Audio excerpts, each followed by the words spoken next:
नमस्कार दोस्तों, नकुल साहू आर्ट में आपका एक बार फिर से स्वागत है, जहां हम सीखते हैं और बनाते हैं अपने लिए शानदार प्रोजेक्ट, ताकि हम प्रोजेक्ट के कॉन्सेप्ट को और भी आसानी से और अच्छी तरह से समझ सकें। इस प्रोजेक्ट को बनाने के लिए मैंने यहाँ पर कार्डबोर्ड का यूज़ किया है। आप चाहें तो यहाँ पर थर्माकोल शीट का भी यूज कर सकते हैं। मैंने यहाँ पर पहले लंग्स के एक साइड को इस तरह से ड्रॉ कर लिया है। ड्रॉ करने के बाद मैंने इसे कट किया है। कट करने के बाद सेम उसी पीस को मैंने दूसरे साइड रखा और मार्क करके दूसरे साइड भी मैंने इसे कट कर लिया है। फिर से यहाँ पर मैंने कार्डबोर्ड लिया है और कार्डबोर्ड के ऊपर में पहले कट किए हुए जो कटआउट्स हैं उसके अकॉर्डिंग मार्क कर लिया है, और मार्क करने के बाद मैंने यहाँ पर कटर की सहायता से सेम जैसे हमने पहले कट किया था वैसे ही कट कर लिया है। उसके बाद मैंने यहाँ पर जो फर्स्ट हमने कट किया था उस वाले कटआउट्स के ऊपर में हाफ इंच का गैप छोड़कर इस तरह से चारों ओर मैंने मार्क कर लिया है। सेम ऐसे ही मार्क दूसरे वाले कटआउट्स में भी किया है, और मार्क करने के बाद दोनों को मैंने इस तरह से कट कर लिया है। इसे कट करने के बाद इसमें से जो निकला हुआ कट पीस है उसके अकॉर्डिंग मैंने कार्डबोर्ड के ऊपर में फिर से मार्क किया है।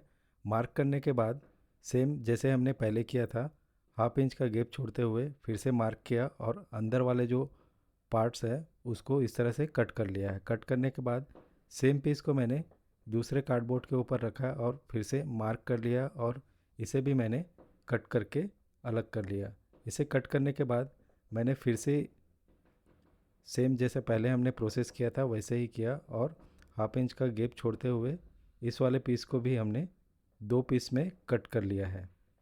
इस तरह से कार्डबोर्ड को मैंने यहाँ पर स्टेप्स में कट किया है और कट कर करके दो सेट बनाया है, जिसमें चार चार कटआउट्स हैं और एक एक दोनों साइड में रिंग्स हैं।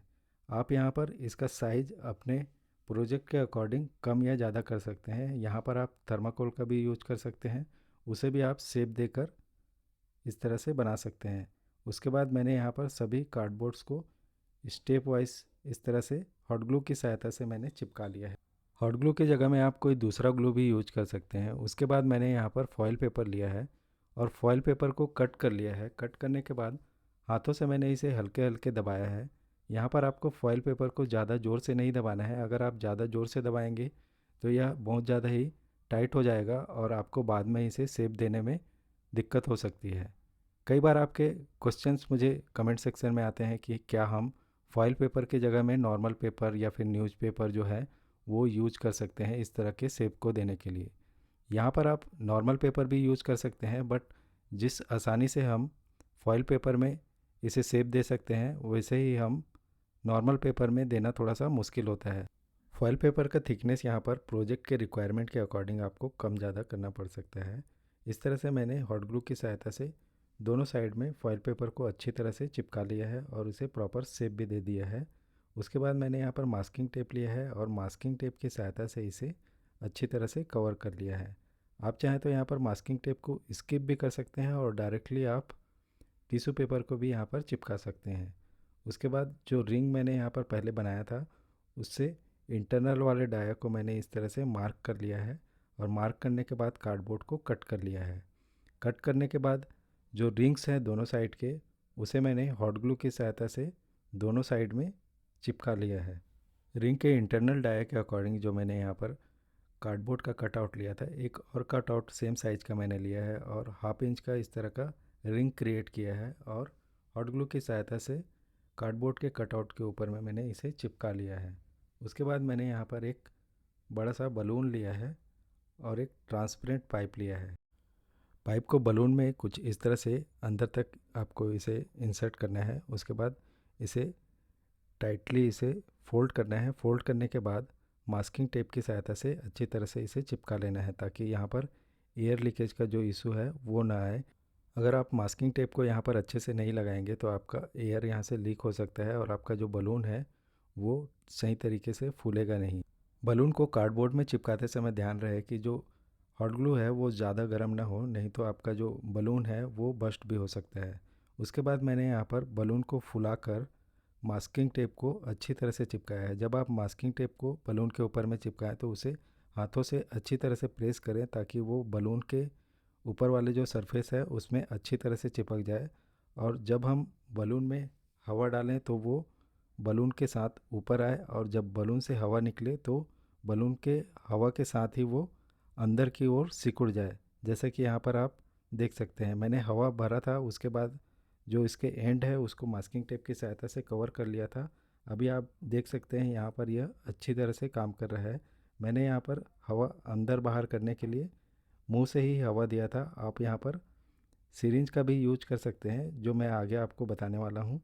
उसके बाद मैंने यहाँ पर एक कार्डबोर्ड लिया है और कार्डबोर्ड के साइड में मैंने दोनों साइड के लंग्स को इस तरह से रख के मार्क कर लिया है, ताकि इसके जो सेंटर वाले ट्यूब को हम ड्रॉ कर सकें। और स्केल की सहायता से मैंने इस तरह से इसके सेंटर वाले ट्यूब को ड्रॉ कर लिया है। और ड्रॉ करने के बाद कार्डबोर्ड को ड्राइंग के अकॉर्डिंग मैंने कट कर लिया है। ड्राइंग में आप इस तरह से देख सकते हैं, दोनों साइड में मैंने थोड़ा थोड़ा एक्स्ट्रा स्पेस छोड़ा हुआ है, ताकि हम इसे आसानी से और मजबूती से दोनों लंग्स के साथ में कनेक्ट कर सकें। दोनों लंग्स में मैंने ड्राइंग के अकॉर्डिंग कट्स बना लिए हैं। और इस तरह से मैंने इसके जो लेयर है कार्डबोर्ड का, उसे मैंने रिमूव कर लिया है, ताकि जो सेंटर वाला पार्ट है वो आसानी से और मजबूती के साथ में चिपक सके। उसके बाद मैंने यहाँ पर हॉट ग्लू की सहायता से इसके जो सेंटर वाले ट्यूब है उसमें मैंने एक कार्डबोर्ड और ऐड किया है, और उसके सेंटर वाले पार्ट को मैंने कटर की सहायता से कट किया है और उसका जो लेयर है उसे मैंने रिमूव कर लिया है, ताकि यहाँ पर हम पाइप को आसानी से फिक्स कर सकें। उसके बाद मैंने यहाँ पर हॉट ग्लू की सहायता से जो हमने कटआउट्स बनाए थे उसे लंग्स के दोनों साइड में अच्छी तरह से चिपका लिया है और इसे थोड़ा सा सूखने दिया है। उसके बाद हॉट ग्लू की सहायता से बलून वाले जो पार्ट है उसको मैंने यहाँ पर चिपका लिया है, और ट्यूब को मैंने अरेंज करके सेंटर वाले लाइन में मास्किंग टेप की सहायता से चिपका लिया है। हॉट ग्लू सूखने के बाद अब हम इसे टिश्यू पेपर की सहायता से कवर कर लेंगे। इसे चिपकाने के लिए मैंने यहाँ पर फेविकॉल लिया है और उसमें थोड़ा सा पानी मिक्स कर लिया है। टिश्यू पेपर को चिपकाते समय ब्रश को हल्के हल्के हाथों से इसमें चलाना है और लेयर वाइज टिश्यू पेपर्स को इसमें चिपकाते जाना है। सेम ऐसा ही हमें दूसरे साइड में भी टिश्यू पेपर को लगाना है और हल्के हल्के ब्रश से इसे चिपकाते जाना है और इसे सूखने देना है। सूखने के बाद इसके जो दूसरे साइड है उसमें भी हमें टिश्यू पेपर से कवर करना है। बलून वाले साइड को जब आप टिश्यू पेपर लगाएं तो आपको ध्यान रहे इसमें हवा भरी हुई कंडीशन में होना चाहिए, और इस तरह से हवा भरने के बाद आप ट्यूब को मास्किंग टेप की सहायता से कवर कर लें और ग्लू लगाकर टिश्यू पेपर को हल्के हल्के हाथों से बलून वाले सेक्शन में चिपकाते जाएं। बलून वाले सेक्शन में आपको ज़्यादा लेयर्स नहीं लगाने हैं, यहाँ पर 2 लेयर ही काफ़ी हैं, ताकि जो बलून है वो अच्छी तरह से वर्क करे। और इस एरिया में आपको ज़्यादा पानी भी यूज़ नहीं करना है। अगर पानी यूज़ करेंगे तो बलून के साथ में जो मास्किंग टेप का ग्लू है वो हो सकता है निकल जाए, और उसके कारण हो सकता है जो पंपिंग का जो इफ़ेक्ट है वो थोड़ा सा कम हो जाए। इसलिए आपको वीडियो में दिखाए गए स्टेप्स को अच्छी तरह से देखकर समझकर अपने प्रोजेक्ट में इम्प्लीमेंट करना है। अगर प्रोजेक्ट को बनाते समय आपको कोई इशू आती है या फिर आप कहीं पर स्टक हो जाते हैं, तो आप जो अपने इशू है आप कमेंट सेक्शन में लिख सकते हैं। मैं ट्राई करूँगा आपको रिप्लाई करने का, या फिर मैं नेक्स्ट वीडियो में आपके जो इश्यूज़ है उसे मैं कवर करूँगा। इस तरह से मैंने यहाँ पर टिश्यू पेपर की सहायता से पूरे स्ट्रक्चर को कवर कर लिया है और अच्छी तरह से सूखने दिया है। स्ट्रक्चर के अच्छी तरह से सूखने के बाद मैंने यहाँ पर एक बड़ा सा कार्डबोर्ड लिया है, और कार्डबोर्ड के सेंटर में मैंने इसे प्लेस किया है, और इस स्ट्रक्चर के अकॉर्डिंग ही मैंने यहाँ पर जो रेस्पिरेटरी सिस्टम का ड्राइंग है उसे पेंसिल की सहायता से बनाया है। आपके पास जो भी रेस्पिरेटरी सिस्टम का ड्राइंग का रेफरेंस है, आप उसके अकॉर्डिंग आप इस ड्राइंग को बना सकते हैं। कई बार मुझे आपके कमेंट्स आते हैं कि इस तरह के जो बड़े कार्डबोर्ड्स हैं हमें मिल नहीं पाते हैं, या फिर हम कहाँ से ये कार्डबोर्ड परचेज़ करें। इस तरह के जो बड़े कार्डबोर्ड हैं आप नॉर्मली आप जैसे देखेंगे इलेक्ट्रॉनिक जो प्रोडक्ट्स हैं जैसे एसी, टीवी, फ्रिज, उन वाले प्रोडक्ट्स में ये पैकिंग के रूप में मिलते हैं। आपको इस साइज़ का बड़ा कार्डबोर्ड इलेक्ट्रॉनिक शॉप में या फिर स्क्रैप वेंडर के पास में आसानी से मिल जाएगा, या फिर आप अपने आसपास भी चेक कर सकते हैं। अगर रिसेंट में किसी ने एसी, फ्रिज या फिर वॉशिंग मशीन वगैरह लिया है तो आप आसपास भी इसे चेक कर सकते हैं, तो आपका काम फ्री में भी हो सकता है। अगर आपको इस साइज़ का बड़ा कार्डबोर्ड आपको नहीं मिल रहा है तो आप छोटे छोटे कार्डबोर्ड्स को जॉइंट करके भी इस तरह का बड़ा कार्डबोर्ड रेडी कर सकते हैं और उससे इस तरह के स्ट्रक्चर को बनाकर कट कर सकते हैं। कार्डबोर्ड के जगह में अगर आपको थर्माकोल शीट आपके एरिया में मिल रहा है तो आप थर्माकोल शीट भी यूज कर सकते हैं। बट कई बार मुझे स्टूडेंट्स के कमेंट आते हैं कि थर्माकोल शीट उनके स्कूल में बैन है या फिर थर्माकोल शीट उनको यूज़ नहीं करना है उनके प्रोजेक्ट में। उनके प्रोजेक्ट में उनको इको फ्रेंडली जो प्रोडक्ट्स हैं वही यूज करना है, तो आप कार्डबोर्ड के साथ जा सकते हैं। मैंने ये जो कार्डबोर्ड यूज़ किया है उसे मैंने स्क्रैप वेंडर से लिया था। लगभग ये मुझे 150 रुपीज़ के अराउंड पड़ा था। इसके अलावा और कुछ कार्डबोर्ड्स भी मुझे मिले हैं जो मैं आगे प्रोजेक्ट में यूज करने वाला हूँ। यहाँ पर आप देख सकते हैं कार्डबोर्ड को मैंने ड्राइंग के अकॉर्डिंग कट कर लिया है और इस तरह से 3 कटआउट्स यहाँ पर मैंने बना लिया है। 3 कटआउट्स में से जो फर्स्ट वाले 2 कटआउट्स है उसे मैंने हॉट ग्लू की सहायता से आपस में जॉइंट कर लिया है। आप यहाँ हॉट ग्लू की जगह में कोई दूसरा ग्लू भी यूज कर सकते हैं। अगर आप कोई वाइट ग्लू यूज कर रहे हैं तो उसको सूखने में थोड़ा सा टाइम लगता है, तो इसलिए मैंने यहाँ पर हॉट ग्लू का यूज किया है। हॉट ग्लू से चिपकाने के बाद मैंने इसके जो एजेस हैं उसे मास्किंग टेप की सहायता से कवर कर लिया है।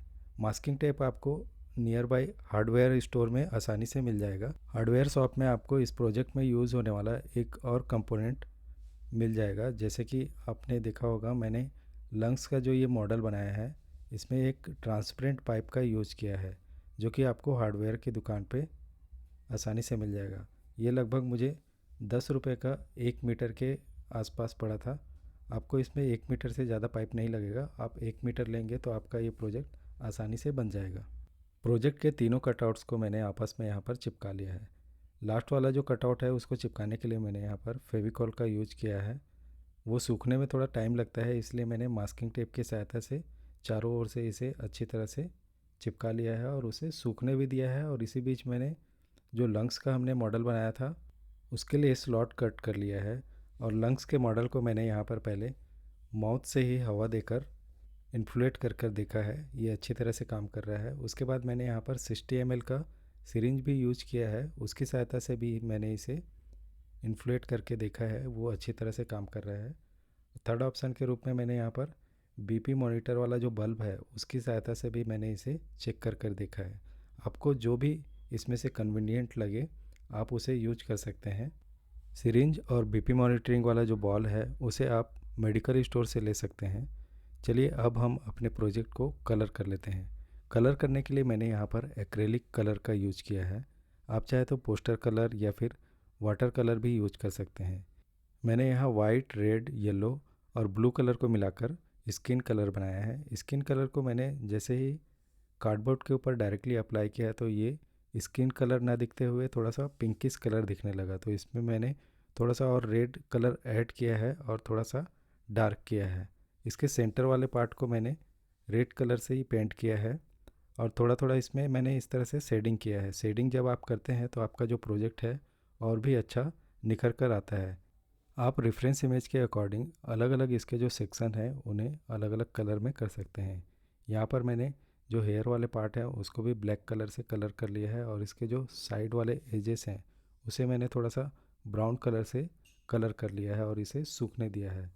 सूखने के बाद यहाँ पर हम डायफ्राम को बना लेंगे। डायफ्राम बनाने के लिए मैंने यहाँ पर एक कार्डबोर्ड लिया है और कार्डबोर्ड को इस तरह से प्रोजेक्ट के ऊपर में प्लेस कर लिया है ताकि जो हमें जो साइज़ है वो प्रॉपर यहाँ पर मिल सके। साइज़ को मार्क करने के बाद मैंने यहाँ पर कार्डबोर्ड को कट कर लिया है। कट करने के बाद मैंने इसे थोड़ा सा इस तरह से फोल्ड किया है और फोल्ड करने के बाद साइड में थोड़ा सा इस तरह से कट किया है। कट करने के बाद कार्डबोर्ड को मैंने यहाँ पर मोड़ लिया है और मोड़ने के बाद मास्किंग टेप की सहायता से दोनों साइड में चिपका लिया है। उसके बाद इसे भी मैंने टिश्यू पेपर से कवर कर लिया है। टिश्यू पेपर चिपकाने के लिए मैंने यहाँ पर ग्लू का यूज़ किया है और जैसे पहले हमने लंग्स वाले मॉडल में किया था, वाटर को थोड़ा सा मिक्स करके टिश्यू पेपर को अच्छी तरीके से चारों ओर मैंने यहाँ पर चिपका लिया है और इसे सूखने दिया है। सूखने के बाद अब हम इसे कलर कर लेंगे। डायफ्राम और जो लंग्स वाला मॉडल है उसे हम यहाँ पर कलर करेंगे। कलर करने के लिए मैंने यहाँ पर ब्राउन कलर लिया है, रेड कलर थोड़ा सा मिक्स किया है और थोड़ा सा वाइट कलर उसमें मिक्स किया है। थोड़ा सा येलो कलर भी वहाँ पर मैंने ऐड किया है और इस तरह से मैंने इसे कलर कर लिया है। सेम ऐसे ही मैंने इसके बैक साइड को भी अच्छी तरह से कलर कर लिया है और उसे सूखने दिया है। सूखने के बाद लंग्स में जो हमने कट सेक्शन बनाया था उस वाले पार्ट को मैंने लाइट पिंक कलर से कलर किया है और उसके एजेस को रेड कलर से कलर कर लिया है। बाकी पार्ट को भी मैंने पिंक और वाइट कलर से कलर कर लिया है और इसे सूखने दिया है। सूखने के बाद इसके जो कट सेक्शन है उसमें मैंने ब्लू कलर और रेड कलर के कलर से डिटेलिंग दिया है और येलो कलर का भी यहाँ पर मैंने यूज़ किया है इसमें डिटेलिंग देने के लिए। इस तरह से हमने लंग्स वाले पार्ट को कलर कर लिया है। अब इसे सूखने देंगे और हम डायफ्राम वाले पार्ट को कलर कर लेंगे। यहाँ पर मैंने इसे कलर करने के लिए ब्राउन कलर का यूज़ किया है। इसे भी हम सूखने देंगे और प्रोजेक्ट का हम बेस बना लेंगे। बेस बनाने के लिए मैंने यहाँ पर कार्डबोर्ड का यूज़ किया है, जिसकी सहायता से इस तरह का एक बॉक्स बना लिया है। बॉक्स के ऊपर में हम जो हमारा मॉडल है उसे कुछ इस तरह से प्लेस करेंगे। इस तरह से प्लेस करने के लिए हमें यहाँ पर बैक साइड में कुछ सपोर्ट चाहिए। उसके लिए मैंने यहाँ कार्डबोर्ड का एक टुकड़ा लिया है और इसे इस तरह से बीच से कट कर लिया है। दोनों कार्डबोर्ड को हम प्रोजेक्ट के बैक साइड में चिपकाएंगे ताकि इसे सीधा रखने में आसानी हो। दोनों कार्डबोर्ड को मैंने यहाँ पर हॉट ग्लू की सहायता से अच्छी तरह से चिपका लिया है और चिपकाने के बाद सूखने दिया है। उसके बाद हम इसे इस तरह से सीधा रख सकते हैं। प्रोजेक्ट के बेस वाले बॉक्स को मैंने चार्ट पेपर की सहायता से कवर किया है। चार्ट पेपर को मैंने यहाँ पर चिपकाने के लिए फेविकॉल का यूज़ किया है। फेविकॉल को मैंने यहाँ पर अच्छी तरह से स्प्रेड करके चार्ट पेपर को चिपकाया है। अब हम सारे कंपोनेंट्स को बॉडी वाला जो स्ट्रक्चर है उसके साथ में ज्वाइन करेंगे। यहाँ पर मैंने लंग्स को चिपकाने के लिए हॉट ग्लू का यूज़ किया है। लंग्स के दोनों साइड में मैंने हॉट ग्लू लगाया है और इसके जो सेंटर वाले पार्ट है वहाँ पर मैंने हॉट ग्लू लगाया है और इसे अच्छी तरह से चिपका लिया है। और जहाँ पे गैप था वहाँ पर मैंने फिर से हॉट ग्लू लगाकर अच्छी तरह से चिपका लिया है। इसके डायफ्राम वाले पार्ट को भी मैंने हॉट ग्लू की सहायता से इस तरह से अच्छी तरह से चिपका लिया है और इसे सूखने दिया है। सूखने के बाद अब हम इसे बेस के ऊपर में रख सकते हैं। आप चाहें तो इसे हॉट ग्लू की सहायता से बेस के ऊपर में चिपका भी सकते हैं।